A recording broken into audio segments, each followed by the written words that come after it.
நான் ஏன் அடிபடுகிறேன் என்றால் என் கையில் அதிகாரம் இல்லை, என் கையில் ஆயுதம் இல்லை என்று அல்ல பொருள். அதிகாரம் இருந்தால்தான் பாதுகாப்பு.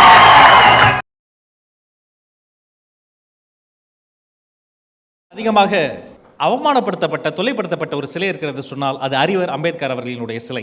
ஆனால் அவருடைய எண்ணம், அவருடைய கனவு என்பது ஒரு சிலையில் அல்ல, ஒரு மனிதரிடம் இருக்கிறது. அவர் இந்தியாவின் மூலை முழுக்கெல்லாம் செல்கிறார், பாராளுமன்றத்தில் புலி போல பேசுகிறார், எங்கு எப்போது யாருடைய கண்ணீர் வந்தாலும் ஓடோடி வருகிறார் என்று சொன்னால் அப்படி ஒடுக்கப்பட்டோரின் உரிமை குரலாக ஒலித்துக் கொண்டிருப்பவர் மதிப்பிற்குரிய தோல் திருமாவளவன் ஐயா அவர்கள்.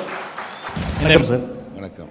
கோபிநாத் 25 கால் நூற்றாண்டு காலம் தொலைக்காட்சி, செய்தி, ஜெர்னலிசம், எழுத்து என்ற ஊடகத்தின் எல்லா பரிணாமங்களையும் பார்த்த ஒரு மோஸ்ட் வெர்சடைல் கேரக்டர் அப்படின்னு சொல்லலாம். அவருடைய ஆளுமைக்கு ஒரு சின்ன ஒரு ஒரு ஒரு ஒரு கொண்டாட்டமாக இந்த கோபிநாத் 25 நாங்கள் ஏற்பாடு செய்திருக்கிறோம். இந்த இடத்தில் உங்களுடைய வாழ்த்து செய்தியை நாங்கள் பதிவு செய்ய ஆசை. இந்த அரிய வாய்ப்பை எனக்கு வழங்கியமைக்காக முதலில் பிகைன் வுட்ஸ் குழுமத்திற்கு என்னுடைய நெஞ்சார்ந்த நன்றியை உரித்தாக்குகிறேன்.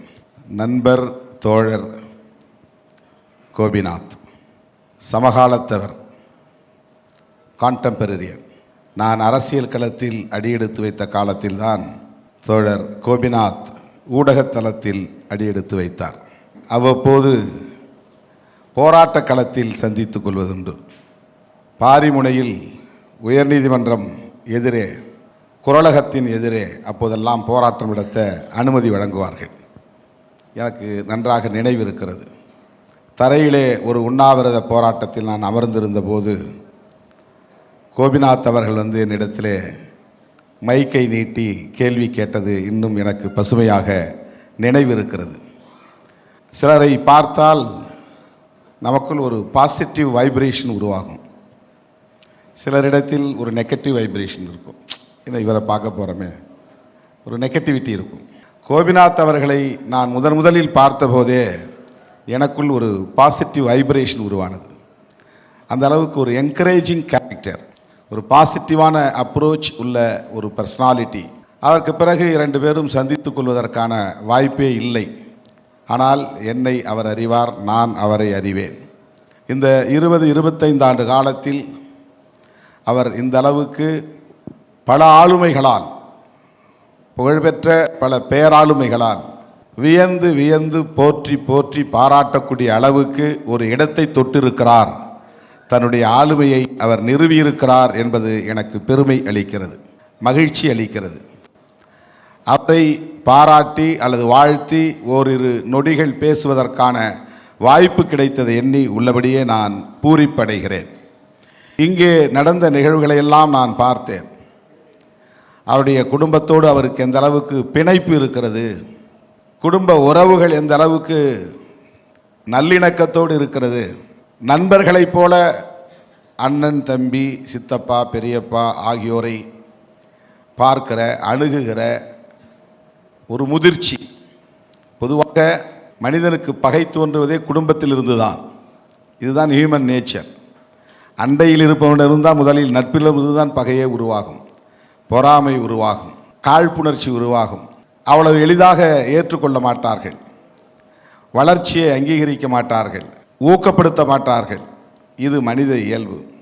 அரிதினும் அரிதாக ஒரு சில குடும்பங்கள் தான், ஒரு சில உறவுகள் தான் ஊக்கப்படுத்துகிற ஒரு முதிர்ச்சியை, பக்குவத்தை பெற்றிருப்பார்கள். கோபிநாத் அவர்களின் குடும்பத்தை நான் அப்படித்தான் பார்க்கிறேன். இங்கே அவர்கள் உரையாடி கொண்டதை பார்த்தேன், உறவாடி கொண்டதை பார்த்தேன், மனம் திறந்து பேசியதை பார்த்தேன். அண்ணன் தம்பிகளுக்கு இடையில் இப்படிப்பட்ட ஒரு இணைப்பும் பிணைப்பும் இருக்கிறதே என்று நான் உள்ளபடியே மெய்சிலிர்த்து போனேன். எல்லாவற்றையும் விட அவர் இன்னொன்றையும் சொன்னார். எல்லோரும் சீரியலை பார்த்த பிறகுதான் அழுவார்கள், எங்கள் குடும்பம் பார்ப்பதற்கு முன்பே அழுகும், அந்த அளவுக்கு ஒரு எமோஷனல் குரூப் எங்களுடைய ஃபேமிலி என்று சொன்னார். உணர்ச்சி வயப்படக்கூடிய ஒரு சென்டிமெண்ட்ஸ் என்று சொல்லப்படக்கூடிய அந்த உணர்ச்சி வயப்படக்கூடிய குடும்பத்தினர் நாங்கள் என்று சொல்லுகிற போது அவர் ஒரு 10-15 முறையாவது கண்களை துடைத்து கொண்டே தான் பேசினார். குடும்பங்களை பற்றி பேசுகிற போது குடும்ப உறவினர்களின் பெயர்களை அடுக்கி கொண்டே போனார். எப்படித்தான் அவ்வளவு வேகமாக எல்லோருடைய பெயரையும் அவரால் சொல்ல முடிந்தது என்று எனக்கு விளங்கவில்லை. ஒருவரை கூட தயங்கி பெயரை நினைத்து யோசித்து அப்படி சொல்லவில்லை. பெயர்களை ஒவ்வொன்றாக வரிசையாக அடுக்கி கொண்டே போனார். அந்த அளவுக்கு அன்றாடம் அவர்களோடு தொடர்பில் இருக்கிறார் என்பதுதான் இதை உறுதிப்படுத்துகிறது. அந்த உறவினர்களோடு குடும்பத்தினரோடு நல்ல இணக்கமான உறவை கொண்டிருக்கிறார், நாள்தோறும் உறவாடி கொண்டிருக்கிறார் என்பதால் தான் எல்லோருடைய பெயர்களும் மிக இயல்பாக அவருக்கு அவ்வளவு வேகமாக வந்து சேர்கிறது.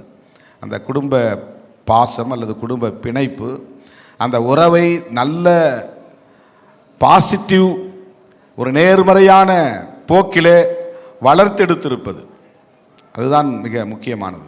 அவர் தன்னுடைய தந்தை இல்லை என்பதை எண்ணி எப்போது இறந்தார் என்று எனக்கு தெரியவில்லை. ஆனால் இந்த நொடியிலும் கூட அவருடைய இன்மையை, அவர் இல்லாத நிலையை எண்ணி அவர் வருந்துவது எந்த அளவுக்கு அவர் இவர் மீது கவனம் கொண்டிருந்தார், இவர் அவர் மீது பற்றுதல் கொண்டிருந்தார் என்பதை நம்மால் உணர முடிகிறது. கோபிநாத் அவர்கள் ஒரு உணர்ச்சிவயப்படக்கூடியவராக இருக்கிறார் என்பதை தாண்டி அவர் அனைத்து நிலைகளிலும் முதிர்ச்சியடைந்தவராகவும் இருக்கிறார் என்பதுதான் முக்கியமானது. நம்முடைய ஈரோடு மகேஷ் ஒரு செய்தியை சொன்னார், சூழலை எப்படி கையாளுவது. ரொம்ப முக்கியமான வார்த்தை அது. ஆளுமை, பர்சனாலிட்டி என்பதே சிச்சுவேஷன் ஹேண்ட்லிங் என்பதில் தான் அடங்கி இருக்கிறது. நிறைய படித்திருப்பது ஆளுமை அல்ல, நிறைய விவரங்களை சேகரித்து வைத்திருப்பது ஆளுமை அல்ல, பட்டங்களை வாங்கி குவிப்பது ஆளுமை அல்ல. ஆளுமை என்பது சிச்சுவேஷன் ஹேண்ட்லிங் தான் ரொம்ப முக்கியமானது. ஆளுமைக்கு ஒரு டெஃபினிஷன் சொல்லணும்னா, ஆளுமை என்றால் என்ன என்று சொன்னால் சூழலை எவ்வாறு கையாளுவது ரொம்ப முக்கியமான ஒரு விஷயம். அந்த சூழலை கையாளுவதற்கு எது தேவை என்றால் பிரசன்ஸ் ஆஃப் மைண்ட் என்பது தான் முக்கியமானது. Presence of mind. அதையெல்லாம் நாம் நம்முடைய கோபிநாத் அவர்களுடைய அணுகுமுறைகளில் தெரிக்கிறது. அவர் ஒரு சூழலை எப்படி கையாளுகிறார், அழுகை வந்தால் கூட அதை எப்படி சமாளிக்கிறார், எப்படி அதை தன்னுடைய உரையாடல் போக்கிலேயே நீர்த்து போகச் செய்கிறார், அந்த எமோஷனை அதை டைலூட் பண்ணுறார். இந்த சூழலை கையாளுவது அது ஒரு ஆளுமை. எப்போதும் பாதிக்கப்பட்டவர்களின் பக்கம் நிற்பது தான் சிறந்த ஆளுமை. நடுநிலைமை என்று ஒன்று கிடையாது. சமனில்லாத சமூக கட்டமைப்பில் நடுவு நிலைமை என்பது கிடையாது. நியூட்ரல் பொசிஷன் என்பது பொய், அது ஃபேக். ஒன்று ஆதிக்கம் செய்கிறவர்களின் பக்கம் நிற்கணும், அப்படி இல்லைன்னா பாதிக்கப்பட்டவர்களின் பக்கம் நிற்கணும். ஏன்னா இங்கே இன்இக்வாலிட்டி என்பது தான் சோஷியல் ஸ்ட்ரக்சர். அப்போ சமனற்ற ஒரு சமூக கட்டமைப்பில் எளியவர்களின் பக்கம் நிற்பது, பாதிக்கப்பட்டவர்களின் பக்கம் நிற்பது, சிறுபான்மையினரின் பக்கம் நிற்பது, வல்னரபிள் செக்ஷன்ஸ் அவர்கள் பக்கம் நிற்பது, மார்ஜினலைஸ்ட் செக்ஷன்ஸ் அவங்க பக்கம் நிற்பது, இதுதான் ஜென்யூன், இதுதான் நேர்மை, இதுதான் அறம், இதுதான் உண்மையிலேயே நடுநிலைமை. நான் ரெண்டு பக்கமும் இருக்க. ஆட்டுக்கும் ஓனாய்க்கும் யுத்தம் நடக்கிற போது நான் ஆட்டு பக்கமும் பேச மாட்டேன், ஆட்டுக்குட்டி பக்கமும் பேச மாட்டேன், ஓனாய் பக்கமும் பேச மாட்டேன், நான் நடுவில் நிற்பேன்னு சொன்னால் நீ ஓனாய்க்கு துணை போவதாக அர்த்தம். ஆட்டுக்குட்டி பலவீனமானது, ஓனாய் அடித்து சாப்பிட்டு விடும், ஓனாய் வலிமையானது. ஆகவே இந்த இடத்தில் ஒருவன் நேர்மையானவன், அறம் உள்ளவன், ஆட்டுக்குட்டியை காப்பாற்றுவதற்காக பேச வேண்டும், அந்த பக்கத்தில் நிற்க வேண்டும்.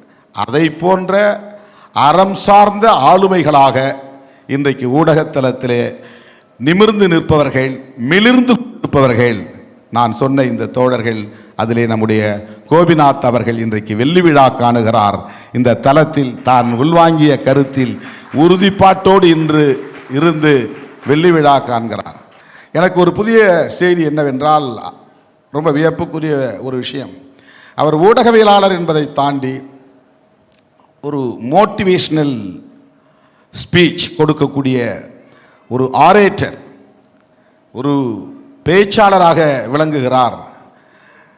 ஒரு ஊடகவியலாளரிடத்தில் அப்படி ஒரு ஆளுமை இருக்கிறது என்பதை நான் எண்ணி பார்க்கிறேன். பலரும் வியப்படையக்கூடிய ஒரு செய்தி, அவர் கல்வி எவ்வளவு முக்கியத்துவம் வாய்ந்தது என்பதை பற்றி மாணவர்களிடையே அவர் பேசியது வைரலாக பரவி கொண்டிருக்கிறது. ரொம்ப முக்கியமான ஒரு லாஜிக் அவர் வைக்கிறார்.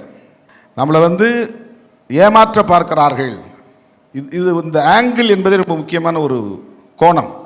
ஒரு செய்தியை எப்படி மறுவாசிப்பு செய்வது என்பது இதுதான் மறுவாசிப்பு என்பது. அதாவது வழக்கமாக எல்லாரும் சொல்லிட்டு போயிடுவாங்க, காமராஜர் என்ன படித்தார், எம்ஜிஆர் என்ன படித்தார், ஜெயலலிதா என்ன பெரிய பல்கலைக்கழகம் போனாங்க, கலைஞர் என்ன ஒரு SSLC ஃபெயில் ஆனவர், இவர்கள்லாம் வாழ்க்கையில் சாதிக்கவில்லையா என்று போகிற போக்கில் சொல்லிவிட்டு போகிற எத்தனையோ நிகழ்வுகளை நாம் பார்த்திருக்கிறோம். அதை இன்னொரு கோணத்தில், சமூக நீதி கோணத்தில் பார்க்கிற ஒரு பார்வை, ஒரு டிஃப்ரெண்ட் ஆங்கிள். அப்படி சொல்கிறத நீங்கள் யாரும் அக்செப்ட் பண்ணிக்காதீங்க. அப்படின்னா என்ன அர்த்தம்னா, கல்வி ரொம்ப முக்கியம் இல்லைன்னு சொல்லி சாதாரணமாக போகிறாங்க. கல்வி தான் முக்கியம். கல்வியால் மட்டும்தான் நம்மை நாம் பாதுகாத்து கொள்ள முடியும். கல்வியால் மட்டும்தான் நம் ஆளுமையை வளர்த்து கொள்ள முடியும். கல்வியால் மட்டும்தான் எல்லா சவால்களையும் எதிர்கொள்ள முடியும் என்கிற அந்த துணிச்சலை அவருடைய உரையிலே மாணவ செல்வங்களுக்கு ஊட்டியிருக்கிறார் என்பது உள்ளபடியே அவர் எத்தகைய ஆளுமை என்பதை நமக்கு உணர்த்துகிறது. சமூக நீதி என்பதை எல்லோரும் மிக சாதாரணமாக இடஒதுக்கீடு பார்வையிலே பார்க்கிறார்கள். இடஒதுக்கீடு என்பது சமூக நீதி கோட்பாட்டில் ஒரு நடைமுறை உத்தியது, அது ஒரு ஸ்ட்ராட்டஜி. சமூக நீதி என்பது ஒரு பெரிய கோட்பாடு. அது சமூகத்தில் மாற்றத்தை ஏற்படுத்துவதற்கான புரட்சிகரமான ஒரு கருத்தியல். அதை நடைமுறைப்படுத்துவதற்கு கையாளக்கூடிய ஒரு உத்தி தான் இடஒதுக்கீடு.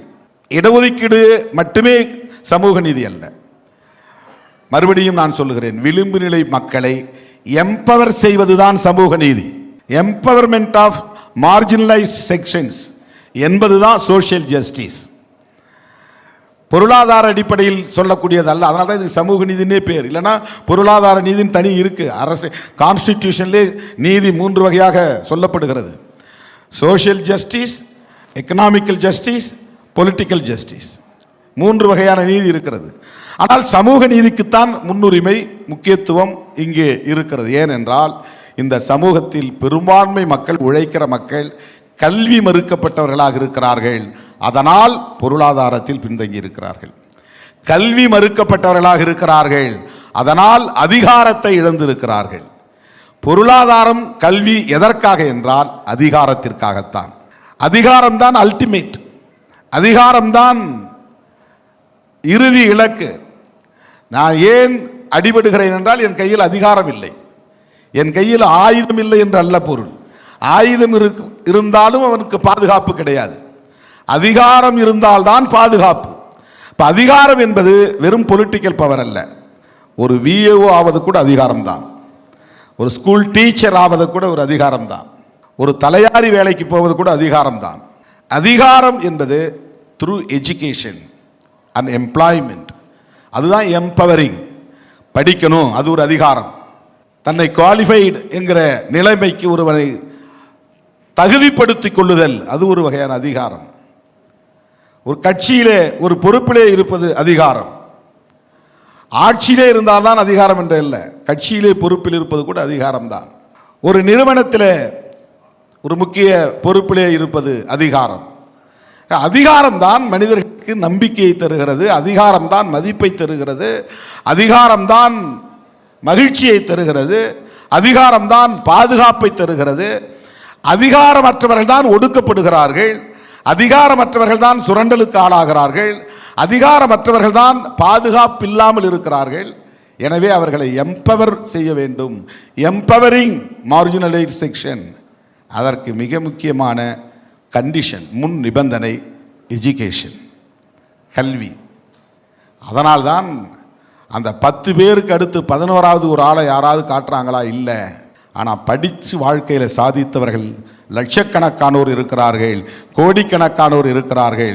ஆகவே ஒவ்வொருவரும் படிக்க வேண்டும், படிப்பதில் ஒரு நோக்கம் இருக்க வேண்டும், அதிலே ஒரு தெளிவு இருக்க வேண்டும் என்பதை தன்னுடைய உரையிலே அவர் இளம் சிறுவருக்கு, மாணவர்களுக்கு, மாணவிகளுக்கு எடுத்துரைக்கிற அந்த பாங்கு என்பது உள்ளபடியே போற்றுதலுக்குரியது. இது ஒரு பெரிய மகத்தான ஆளுமை. அருமை தோழர் கோபிநாத் அவர்களின் வளர்ச்சியை கண்டு நான் பெருமைப்படுகிறேன்.